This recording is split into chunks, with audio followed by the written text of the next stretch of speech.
자, 우리 출애굽기서 1장에서는 애굽에서 바레 왕의 이 횡포 속에서 신음하는 온 이스라엘 백성들의 상황을 우리가 살펴보았습니다.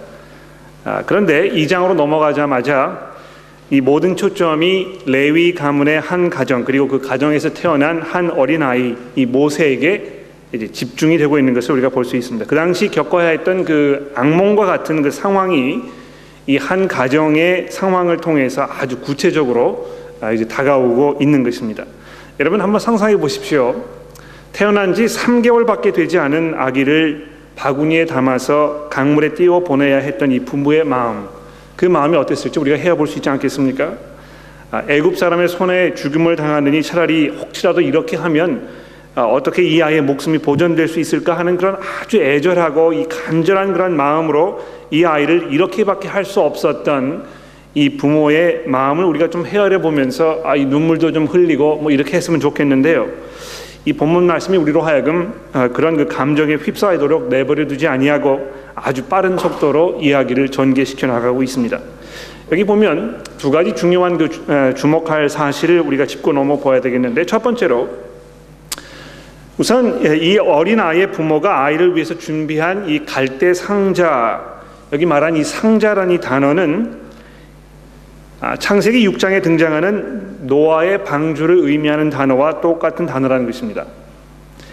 여기 기록되어 있는 이 단어는 구약 성경 전체에서 이 창세기 6장과 출애굽기서 2장 이 두 곳에만 사용된 단어인데요. 이 출애굽기서의 저자가 어떤 특별한 의도를 가지고 이렇게 한 것이 아닌가 우리가 한번 짐작해 볼 수 있을지 모르겠습니다. 이 비극적인 상황 속에서 어떤 그 일말의 희망이라도 던져주려는 그런 의도로 일부러 이 노아의 방주에 사용되었던 그 단어를 이 갈대 상자를 설명하는 여기에 사용하고 있는 것이 아닌가 이렇게 짐작을 해볼 수가 있는 것입니다. 두 번째로 나일강가에서 일어나는 이 사건이 우연이라고 하기에는 얼마나 이 극적인 반전이 아닌가 하는 점입니다. 아이의 부모가 갈대 사이에 이 아이를 내려놓았을 때 때마침 다른 사람도 아닌 이 바로의 딸이 그 자리에서 목욕을 하고 있었다는 것이죠. 이 애굽의 공주가 이 아기를 불쌍하게 여기고 그래서 자기의 그 양 아들로 데려다가 키우게 되었는데, 대신 맡아서 길러줄 보모가 바로 이 아이의 친어머니가 되는 이 모든 그 전개 내용이 그냥 우연이라고 하기에는 너무나도 기가 막힌 그런 반전이 아닌가 이렇게 생각이 되는 것입니다. 이 두 가지가 우리가 한번 짚고 넘어가 봐야 할 그런 점입니다. 사실 잘 돌아보면 성경은 중요한 순간순간마다 이 기적과 같은 상황 속에서 태어난 갓난 아기들에 관한 기록들이 수도 없이 등장하는 것을 우리가 보게 됩니다. 이스라엘의 조상인 아브라함의 그 아들이었던 이삭의 경우로 생각해 보십시오. 아브라함과 아내가 나이가 너무 많아서 도저히 아기를 가질 수 없는 그런 상황 속에 있었는데, 하나님께서 아주 기적적인 방법으로 이 부모에게 그 어린 생명을 허락하신 것입니다. 또 그 아이를 통해서 아브라함에게 하셨던 내가 너로 큰 민족을 이루고 너와 내 후손을 통해서 복의 근원이 되게 하겠다 하는 그 약속의 이 성취가 되는 그 출발점을 하나님께서 마련해 놓으신 것입니다. 삼손의 경우도 그랬고 사무엘의 경우도 그랬습니다. 룻의 남편이었던 보아스의 아들로 태어나서 나중에 다윗 왕의 할아버지가 되었던 오벳의 탄생 과정도 돌아보면 아주 기가 막힌 그런 반전의 연속이었다는 것을 우리가 보게 되는 것이죠. 이 모든 사내 아이들이 이 구약 성경 역사 중간중간 매우 결정적인 그런 순간에 하나님의 직접적인 간섭을 통해서 기대하지 않았던 방법으로 태어나는 그런 일을 우리가 보게 되는 것입니다. 하나님께서 아브라함과 그 후손을 통해서 에덴 동산에서의 그 저주를 다시 거두시고 이 온 세상을 통해서 하나님의 그 은혜가 베풀어지는 그런 장으로 만드시겠다는 약속이 성취되는 그 순간을 이렇게 장식하고 있는 것입니다. 구약 성경 전체를 통해서 쭉 흘러내려오던 이 어린 아이들의 탄생 이 사건이 신약이 시작되면서부터 바로 예수 그리스도의 탄생을 통해서 그 정점에 이르고 있습니다. 그렇지 않습니까? 하나님께서 온 세상에 복을 베푸시려고 점 찍어 두었던 이 아브라함의 그 후손이 바로 이 마리아라는 처녀의 몸에서 태어나신 예수 그리스도 바로 그분이라고 성경이 아주 분명하게 우리에게 증거하고 있는 것입니다. 근데 우리가 여기서 짚고 넘어가야 될 것은 마태복음 2장에 설명되어 있는 예수님의 탄생과 연관된 그 사건들이 얼마나 출애굽기서 2장에 있는 이 모세가 태어났던 상황과 흡사한 점들로 가득 채워져 있는가 하는 그런 점입니다. 여러분 살펴보십시오. 이 바로의 증오심이 이스라엘 백성들의 모든 갓난 그 남자 아이들의 목숨을 빼앗아가지 않았습니까? 마찬가지로 예수님 태어나셨을 때 유대를 다스리던 그 헤롯 왕의 증오가 이 베들레헴과 그 주변에 있던 2살 이하의 모든 갓난 아기들의 목숨을 빼앗아 갔다는 것입니다.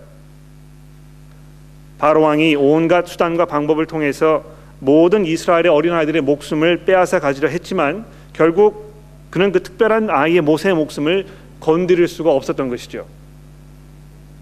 마찬가지로 헤롯 왕의 그 잔인함이 피비린내 나는 그 대학살을 일으켰지만 이 아기 예수님의 목숨은 건드리지 못했다는 것입니다. 자, 이런 점에서 우리는 다시 잠시 출애굽기서 1장에 언급된 하나님의 그 일하시는 모습을 조금 살펴볼 필요가 있습니다. 이 당시에 이스라엘 사람들의 눈에는 하나님의 모습이 직접 눈에 보이지 않았다는 것이죠. 지금도 그렇지 않습니까? 이 하나님께서 뭐 살아 계시는지 일하시는지 뭐 어디에 계시는지 우리가 눈으로 확인할 수가 없습니다. 피부로 느낄 수도 없습니다. 하나님의 음성을 우리가 귀로 듣는 것도 아니라는 것이죠. 하나님께서 과거에 그러셨던 것처럼 뭐 누구 하나를 선택해서 그를 찾아가셔서 자기를 드러내 보이시는 그런 상황도 아니었다는 것입니다. 하나님의 음성을 들은 일도 없고 그분의 특별한 섭리를 경험한 그런 사람들도 출애굽기서에 아직까지 등장하지 않는다는 것입니다.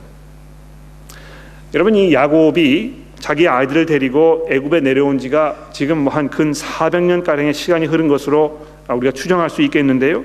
이 400년의 기간 동안 하나님께서 이스라엘 백성들과 어떤 그 특별한 무슨 직접적인 접촉을 가지지 않은 그런 상태에 있었다는 것입니다. 그런데 우리가 지난 그 1장에서 뭘 살펴보았습니까?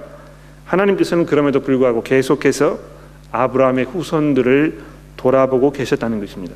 그들이 직접 피부로 하나님의 그 일하심을 확인하지 못한 것일 뿐이지 하나님의 그 일하심은 단 한순간도 멈추지 않았다는 것이죠. 그래서 이 2장의 시작 부분에 들어오면서 우리가 지금까지 잘 드러나지 않았던 하나님의 일하심과 관련해서 수면 아래 무엇인가 지금 아주 부글부글 막 끓어오르고 있는 것을 우리가 이 사건을 통해서 알 수가 있는 것입니다.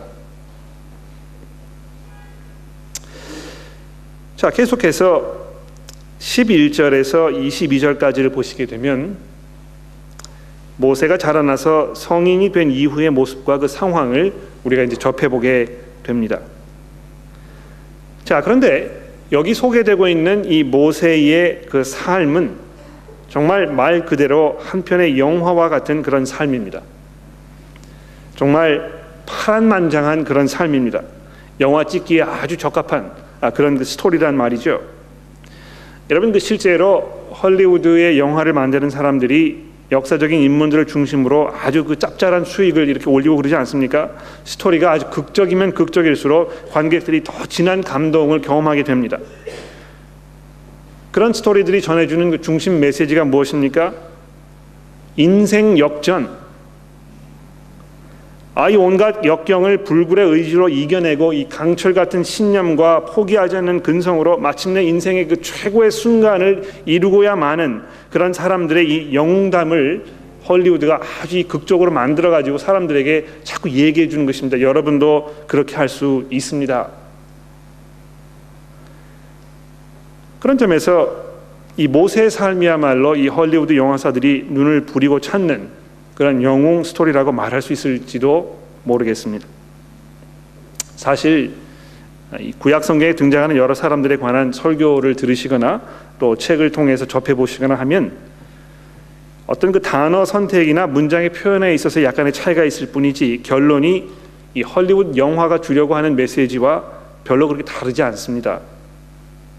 모세를 보십시오. 그가 겪어야 했던 그 눈물겨운 시련의 때를 그가 하나님께서 주시는 힘으로 꿋꿋하게 이겨낸 것이 아닙니까? 그런 상황 속에서 삶을 포기하지 않았습니다. 여러분도 꿋꿋이 이겨내셔야 하는 것입니다. 그리고 하나님께서 그 마지막 순간에 그를 크게 쓰시는 하나님의 종이 되게 하신 것입니다.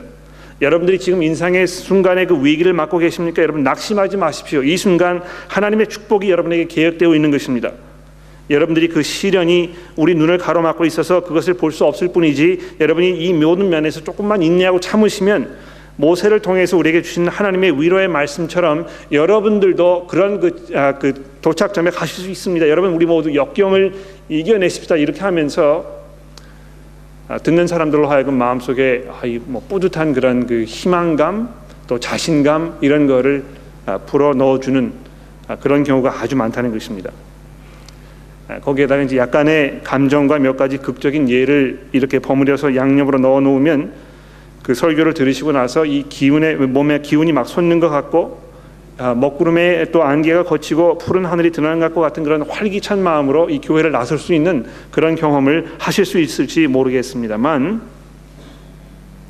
불행하게도 출애굽기서 2장에 기록된 이 사건들을 통해서 하나님께서 우리에게 주시고자 하는 말씀은 그것과 상당히 큰 거리가 있습니다. 왜 그렇습니까? 성경은 무엇보다도 하나님에 관해서 우리에게 증거하는 말씀이기 때문에 그렇다는 것입니다. 성경 말씀은 우리가 어떤 소망을 가지고 무슨 힘을 가지고 어떻게 살 것인가에 관한 책이 보기 이전에 하나님께서 어떠한 분이신가, 그분이 지금 무엇을 하고 계시는가, 이런 것을 우리에게 증거하고 있는 말씀이기 때문에 그렇다는 것입니다. 여러분, 우리가 성경을 읽게 되면 어떻게 해서든지 이 본문 말씀이 나와 무슨 연관이 있는지 그거 찾으려고 얼마나 많이 무던히 노력하는지 모릅니다. 그래서 이 적용 좀 찾는데 정말 그 혈안이 되어 있는 것이죠. 이 말씀은 곧 나에 관한, 지금 내가 처한 이 상황에 관한 그런 말씀이라고 이렇게 생각하기 아주 쉽습니다. 그래서 모세와 우리 사이에 어떻게 해서라도 어떤 뭐 다리를 놓아가지고 나와 모세가 이 동질화되는 그런 것을 우리가 발견하기를 참 원하는 것입니다. 그러나 우리는 이 2장의 말씀을 통해서 이 본문 말씀이 하나님에 관해서 우리에게 뭘 말해 주려고 하는 것인가, 이것을 찾는 것이 아주 중요합니다. 자, 그래서 그 접근 방법을 가지고 다시 본문으로 돌아가 볼까요? 11절부터 22절까지 본문은 모세에 대해서 뭘 말하고 있습니까? 우선 그는 살인자였습니다. 그렇죠? 뭐 이 동기가 정당하다고 얘기할 수 있을지 모릅니다만, 동족이 천대맞는 것을 참을 수가 없어서 12절에 언급된 대로 애굽 사람을 쳐 죽이고 모래에 파 묻어 버렸다는 것이죠. 이 물불을 가리지 않는 그런 혈혈남하였다고 미화해서 말할 수 있을지도 모릅니다만, 사람을 죽이는 일이 뭐 그렇게 쉽게 미화해서 끝나버릴 그런 일이 아니라는 것입니다. 물론 그는 아주 투철한 그런 정의감을 가지고 있었던 사람인 것 같습니다. 항상 그 약자의 편에 서서 그 사람들의 그 상황을 대변하는 일을 두려워하지 않은 것처럼 보입니다. 애국 사람에게 이 힘없이 매맞는 동족을 위해서 팔을 걷어붙인 것이 아닙니까? 또 이튿날 서로 싸우는 두 사람의 히브리 사람들 중에서 잘못을 저지른 사람에게 왜 동포에게 이렇게 모질게 구느냐고 이렇게 따지기도 했습니다. 또 19절 말씀에 보시면 미디안 땅의 그 대사장 루엘의 7딸이 말한 것처럼 그들이 힘없이 어떤 다른 목자들의 횡포 속에서 그 손해를 보고 있을 때 가만히 있지 않고 나서가지고 그 사람들을 구해주기도 한 그런 어떤 면에서 이 정의의 사도와 같은 그런 아주 매력적인 면이 있었다는 것입니다. 그럼에도 불구하고 그는 살인자였습니다. 동시에 그는 도망자입니다. 내가 뭔데 이 일에 끼어들려고 하느냐, 이 대드는 사람의 눈이 무서워서 그 자리에서 졸지에 애굽 공주의 양 아들이라는 이 높은 신분에서 도망자의 신세로 곤두박질 친 그런 사람입니다. 어둠에 처한 그 동족을 구해주려고 했다가 오히려 그들에게 버림을 받은 그런 그 비참한 사람이었다는 것입니다. 또 16절 이후를 보십시오. 그는 이방 여인과 결혼해서 객지에서 목자로 생활을 시작합니다. 여러분, 그 목자라는 것이 뭐 별로 그렇게 장래가 촉망받는 그런 직업이 아니었겠지요. 이상적인 신랑감을 찾는 데 있어서 거기 뭐 이렇게 신상 명세서에다가 양치는 사람 이렇게 쓰는 것이 별로 그렇게 그 매력적인 일이 아니었을 것입니다. 자, 그런데 그런 사실들이 하나님에 관해서 무엇을 말하고 있습니까? 하나님께서 그런 사람을 부르셨다는 것입니다.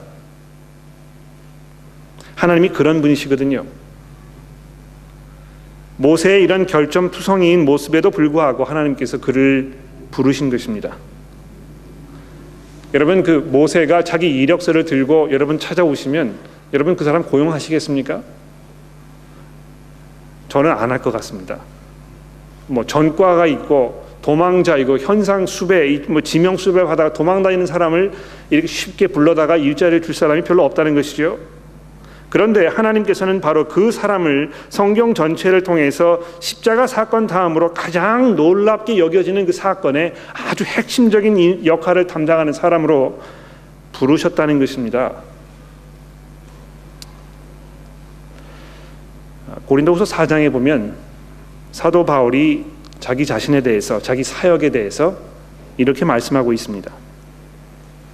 4장 7절의 말씀인데, 우리가 이 보배를 질 그릇에 가졌으니 이는 심히 큰 능력은 하나님께 있고 우리에게 있지 아니함을 알게 하려 함이라. 우리가 이 보배를 질 그릇에 가졌으니 이는 심히 큰 능력은 하나님께 있고 우리에게 있지 아니함을 알게 하려 함이라. 사도 바울이 자기 자신의 그 사도로서의 복음 사역을 설명하면서 이 복음이라는 그 보배, 이것을 바울 자신과 같이 초라하기 그지없는 이 질그릇과 같은 사람에게 맡기셨다고 이렇게 설명하고 있는 것입니다. 사실 고린도후서를 통해서 우리가 알지만 사도 바울은요, 고린도 교회와 기타 여러 교회 사람들로부터 아주 자존심 상하는 그런 일들을 얼마나 많이 겪었는지 모릅니다. 뭐 늘 매만 맞고 쫓겨다니면서 사람들에게 별로 환영받거나 존경받지 못하는 일로 그런 바울을 보고 고린도 교회 성도들이 별로 그의 권위를 인정하지 않으려고 했다는 것입니다. 뭐 무슨 박사학위에 무슨 협회 회장에 교인이 뭐 수천 수만 명이고 등등의 이 화려한 경력을 갖지 않아서 아무도 그를 인정해 주려고 하지 않았다는 것입니다. 심지어 자기 자신이 그렇게 수고하고 공들여 세운 고린도 교회마저도 자기에게 등을 돌려버리는 그런 그 아주 비참한 상황 속에 있었다는 것이죠. 그러나 사도 바울이 그런 상황에서 아주 분명하게 말합니다. 우리가 이 보배를 질 그릇에 가졌으니 이는 심히 큰 능력은 하나님께 있고 우리에게 있지 아니함을 알게 하려 함이라. 하나님께서는 오히려 우리의 약함을 통해서 일하심으로 하나님이 하시는 일의 그 큰 능력이 인간의 힘과 수고에 있지 아니하고 오직 하나님 그분에게만 전적으로 있음을 알게 하는 것입니다. 제가 그 목회를 하면서 가장 어렵게 생각하는 것 중에 하나는요, 믿지 않는 사람들에게 예수님을 설명하는 것입니다. 얼마나 낙심될 때 많은지 모릅니다. 하나님께서 정말 당신을 사랑하시고 그래서 예수라는 분을 보내셔서 대신 죽게 하셔서 여러분이 용서받을 수 있게 하셨습니다. 그분께 돌아서면 하나님께서 여러분과 평화를 이루시고 여러분에게 영생을 약속해 주십니다. 얼마나 좋은 선물인지 모릅니다.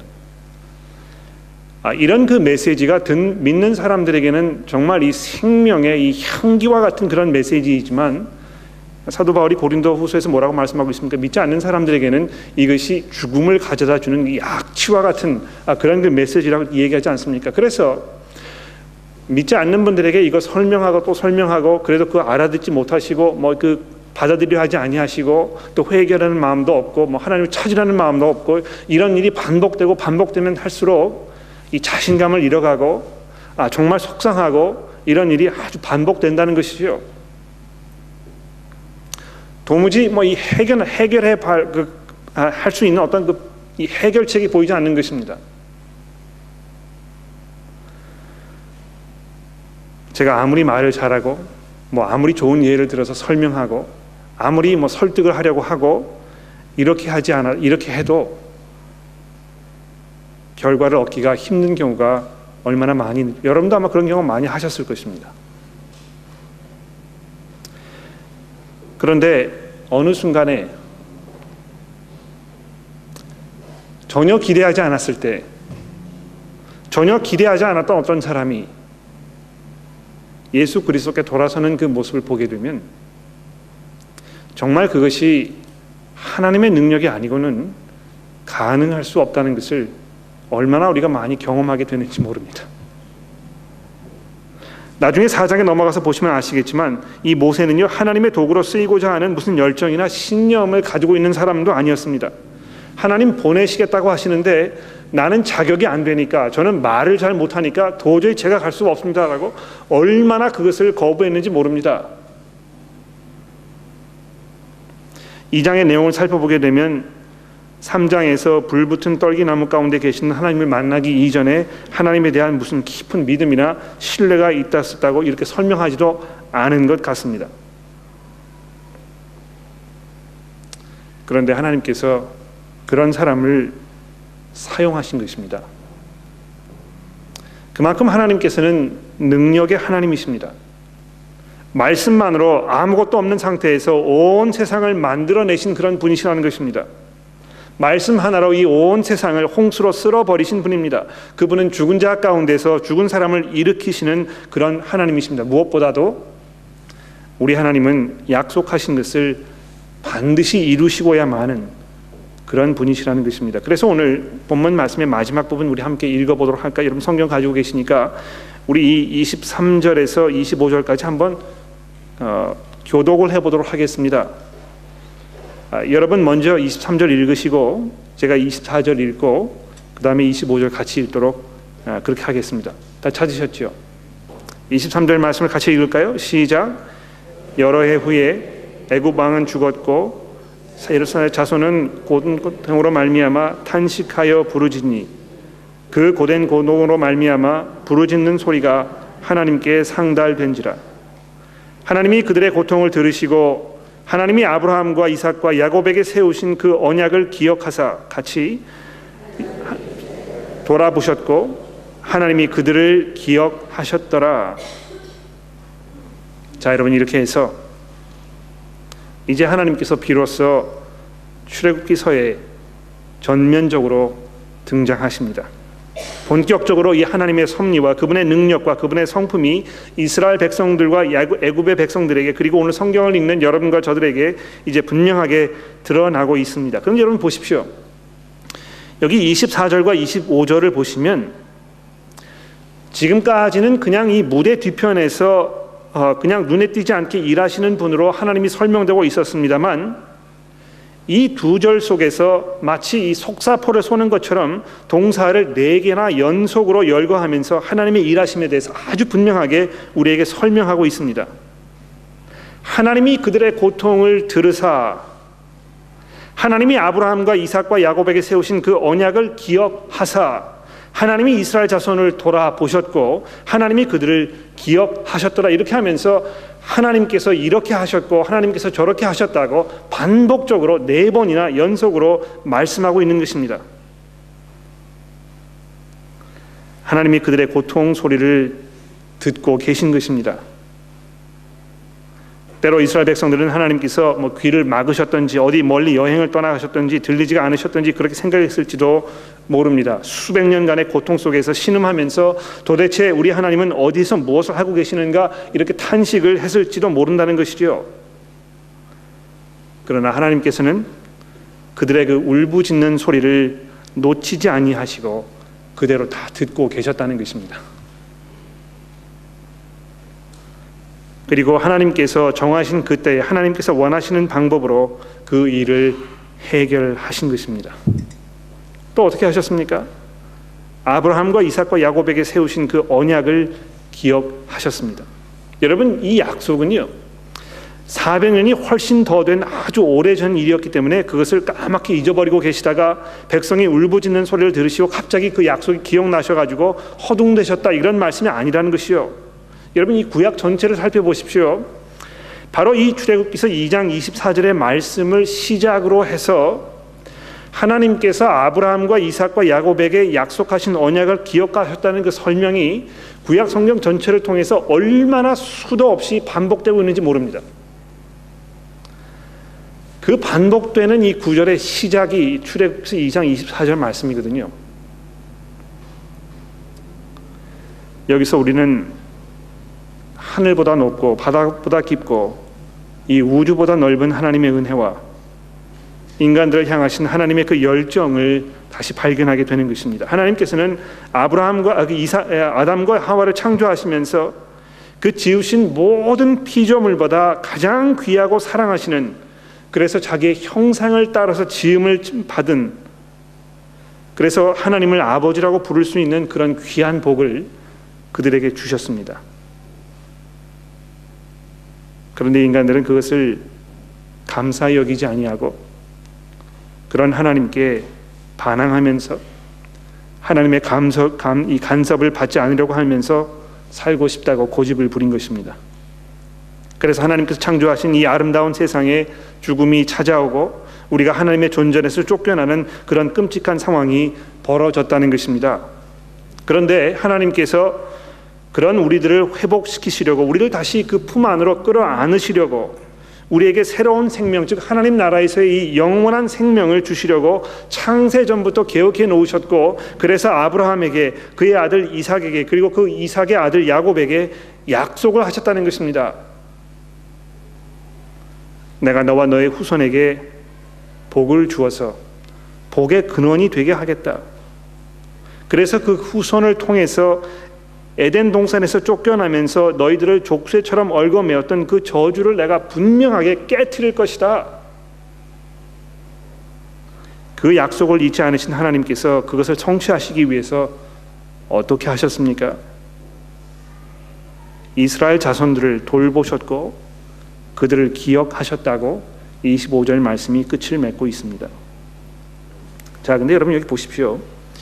여기 25절에 있는 이 마지막 동사, 하나님이 그들을 기억하셨더라 하는 이 말은요, 원래 히브리서 성경에 보면 하나님이 아셨다 이렇게 되어 있습니다. 혹시 여러분 그 ESV 성경을 가지고 계신 분 보시면 그 확인해 보실 수 있겠지만 이렇게 되어 있습니다. And God heard their groaning, and God remembered His covenant with Abraham and with Isaac and with Jacob. God saw the people of Israel, and God knew. And God knew. 이렇게 되어 있습니다. 하나님께서는 그들을 알고 계셨던 것입니다. 여기 하나님께서 그들을 아셨다고 표현된 이 동사는요, 특히 창세기 4장에서 가인이 동생 아벨을 살해하고 방랑제가 되어서 아담과 하와의 곁을 떠난 후에 아담이 자기 아내 하와와 동침해서 다시 새로운 아들을 그 셋을 낳는 그 장면을 설명하는 그 거기에 사용된 단어입니다. 아담이 그 아내 하와를 알았다 이렇게 되어 있습니다. 남편과 아내의 그 깊고 끈끈한 서로 한 몸과 한 마음과 한 영혼으로 결속되어서 끊을래야 끊어질 수 없는 그 관계를 말하는 그런 단어라는 것입니다. 하나님께서 그 백성을 그렇게 여기신 것입니다. 하나님께서는 그 백성들의 상황과 그 마음과 생각과 겪고 있는 고통과 그 어려움, 그리고 그들에게 가장 필요한 것이 무엇인지를 가장 잘 알고 계시는 그런 분이셨다는 것입니다. 마치 아내를 깊이 사랑하고 아끼고 귀하게 여기는 그 남편이 그 아내의 필요가 무엇인지를 가장 잘 알고 있는 것처럼, 그래서 그 아내는 남편의 사랑과 보호와 위로와 격려 속에서 정말 그 안전함과 평온함 속에서 지낼 수 있는 그런 것인 것처럼, 우리 하나님과 관계를 맺은 모든 사람들은 그 백성을 알고 계시는 하나님으로 소망과 확신 속에서 인내하며 살아갈 수 있게 된다는 것입니다. 오늘 설교의 결론은 이 출애굽기서 본문에 나와 있는, 본문에서 나와서 신약 성경 이 히브리서를 살펴보면서 내려볼까 합니다. 이미 여러분 그 성경을 읽어 보셨으니까 잘 아시겠지만 우리 히브리서에 있는 말씀을 같이 한번 살펴볼까요? 여러분 성경 히브리서 11장의 말씀을 보십시오. 히브리서 11장 23절 말씀부터 제가 다시 한번 읽어보도록 하겠습니다.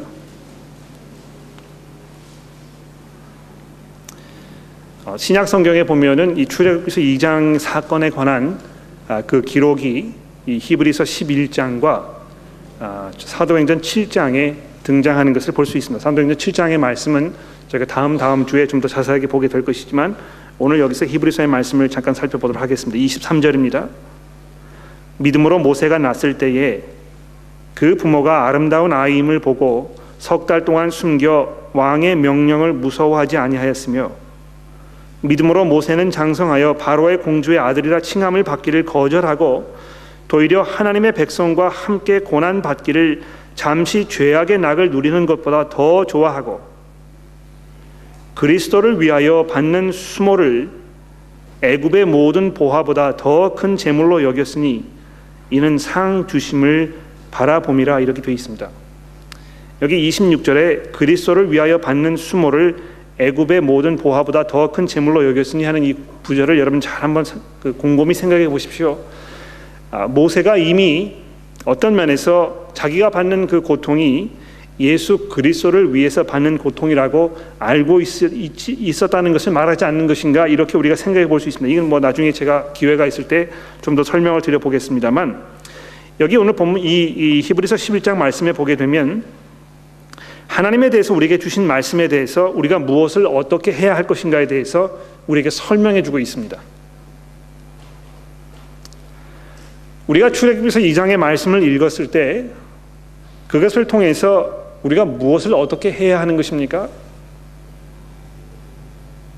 하나님께서 모세에게 이런 그 새로운 삶을 주셨으니 우리도 모세처럼 이민 땅에서 낭망하지 말고 실망하지 아니하고 참고 인내하면서 성공하는 삶을 살 수 있다는 그런 기대감을 가지고 교회 문을 나가는 것이 우리가 해야 할 것입니까? 아닙니다. 오히려 여기에서 하나님이 어떠한 분이신가 이것을 우리가 다시 한번 돌이켜보고 그분을 신뢰하게 되는 것입니다. 살인자로 도망자로 동족의 배척을 받으면서 미디안 광야에서 양치기로 살아야 했던 모세가 그 당시 자기가 처했던 그 어려운 상황을 바라보면서 그것보다 더 위에 계시는 그 하나님을 바라보았다고 얘기하고 있습니다. 하나님께서 준비해 놓으신 상이 있다는 것을 잊지 아니하고 지금 당장 그 현실에서 전전긍긍하면서 자기 자신의 신세를 한탄하거나 원망과 탄식으로 불안과 눈물 속에서 살지 아니하고 나중에 받게 될 이 하나님의 상을 잊지 않았다고 이렇게 기록하고 있습니다.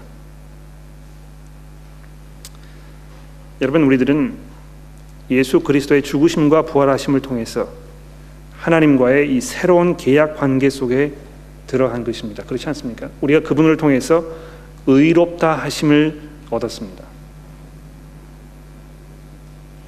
그렇다고 해서 이 땅에서 우리의 삶이 순탄하고 순조로울 것이라고 하나님 약속하지 않으셨다는 것이죠. 오히려 이제 우리의 이 땅에서의 삶은 여기에 모든 것을 거는 그런 삶이 아니고 영원한 하나님 나라에서의 영생의 삶을 바라보는 삶이 된 것입니다. 도리어 하나님의 백성과 함께 고난받기를 잠시 죄악의 낙을 누리는 것보다 더 좋아하고 그리스도를 위하여 받는 수모를 애굽의 모든 보화보다 더 큰 재물로 여겼다는 이 말씀을 잘 들어보십시오. 하나님을 신뢰한다는 것이 무엇입니까? 하나님을 향한 믿음 속에 살고 있다는 것이 무엇입니까? 우리의 이 관점을 재조정하는 것입니다. 오히려 하나님의 백성으로 이 세상에서 사는 우리의 삶은 고난받는 삶이요 그리스도를 위해서 수모를 겪는 삶이라는 것을 마음속에 깊이 다지는 것입니다. 우리가 이 땅에서 잘 먹고 잘 살면서 편안하고 번성하면서 정말 감사와 감격이 넘치는 부족할 것이 없는 남부럽지 않은 삶을 사는 것이 우리 삶의 목표라고 생각할지 모른다는 것이죠. 얼마나 우리가 좀 더 이익을 남기기 위해서 좀 더 얼마나 우리가 행복해지기 위해서 좀 더 얼마나 우리가 이 건강하게 살기 위해서 거기에 모든 열정과 시간과 수고를 쏟아붓는지 모릅니다. 사업이 잘 되지 아니하면 뭐 깊이 낭망하고 실망하죠. 가정관계가 좀 어렵습니까? 마치 그것이 뭐 이 세상의 끝날인 것처럼 우리가 생각하게 된다는 것이죠. 자녀의 학업, 취업, 뭐 결혼 문제로 우리가 고민하고 있습니까? 잠시 몇 걸음 뒤로 물러나서 우리의 삶을 보다 전체적인 그런 큰 그림 속에서 우리가 살펴볼 필요가 있습니다. 우리의 삶이 이 땅에서의 삶이 전부가 아니라는 것입니다. 오히려 이것은 하나님 나라에서의 영원한 삶을 향한 그 시작일 뿐입니다. 바로 그곳에서 우리의 쉴 곳과 우리가 누릴 상을 준비해 두시고 우리가 거기 안전하게 도착하도록 지금도 하나님께서는 우리 삶의 모든 영역에서 섭리하고 계신다는 것입니다.